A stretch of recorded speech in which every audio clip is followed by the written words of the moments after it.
Visit muna tayo sa simbahan at magpasalamat sa lahat ng blessings na natatanggap natin araw-araw. Fiesta sa amin ngayon, kaya gagawa ako ng fruit salad. Sana all. Simplehan lang natin yung mga low budget fruit salad lang, Mari. Amoy Pasko na talaga kasi kada Pasko lang kami nakakapag fruit salad. Nabili ko tong pinyal sa Asian store. Mari, natakot siya nung makita niya ako namutla. At isang latang peach lang. Tama na yan. Wala pa kasi ang sustento ni sugar daddy ko. Sana all. Isang latang condensed lang. Ganyan lang kasimple ang fruit salad ko. Naalala ko, ang dami ko nga palang labahin. Kaya yan, isinalang ko na muna. Usapang biyanan nga pala tayo. Yung gano yung biyanan ko ang pinakamatapang na babae sa buong mundo. Siya lang ang kayang humawak sa itlog ng leon. Kasi leon ang pangalan ng biyanan kong lalaki. Oh no! Makinig na lang kayo sa kwento ko. Wala namang kwenta yung niluluto niyan. May naalala nga pala ako. Nung bagong kasal pa lang ako, doon kami nakikitira sa mga biyanan ko. Tapos, nakinig ko, nagkakainan na sila. Di na ko naalalang tawagan ng asawa ko. E di syempre, lumabas ako. Naku, napasigaw yung asawa ko. Alam mo, ang sabi niya, naku, may asawa na nga pala ako, nalimutan kitang tawagan. Diyos ko po, nalimutan ako. Nag-iisang anak nga pala ang asawa ko. Sana all. Kaya sobra ang pagtitiis at pagsasakripisyo na dinanas ko. At oy, may pagkamaltit ang biyanan kong babae. Oh no! Na kay kakambal ni Annabel Rama.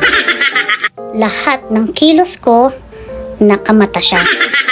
Lahat ng gagawin ko, nakamasid siya. Pero lahat yun ay napagtiisan ko.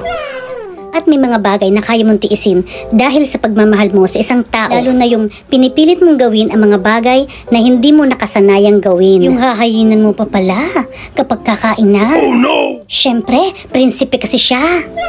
Basta ang pinakamahalaga, yung hindi nangingialam ang mga biyanan mo sa mga desisyon ninyong mag-asawa. Pero syempre, kailangan mo siyang pakisamahan ng maayos. Kasi makakasama mo siya habang buhay. Kailangan ma-accept ko din ang ugali ng biyanan ko kasi syempre, mahal siya ng asawa ko. Habang nagluluto ako, andito siya sa tabi ko at naggagawa naman ng wallet. Para naman ito sa mga biyanan. Huwag mong palaging sisiraan ang iyong manugang. Huwag ka na magdadrama, magpapaawa, o aawayin ng iyong manugang kasi ang iyong anak ang nagdurusa. Syempre, hindi mo naman gusto na ang anak mo ay nagdurusa. Kaya please, mahalin mo at tanggapin mo ang asawa ng anak mo. Pero alam mo, para sa akin kasi, minsan, nami-misinterpret lang nating mga manugang yung mga ginagawa ng ating mga biyanan. Natin sa lahat ng bagay, sila ay nakikialam. Pero yun pala, ginaguide ka lang o tinuturuan ka lang. Ibigay mo sa kanya ang pagmamahal na ibinibigay mo din sa anak mo. Ikaw naman na manugang, respetuhin mo ang biyanan mo gaya ng pagrespeto mo sa mga magulang mo. Nag-request nga pala uli sa akin si Sugar Daddy ng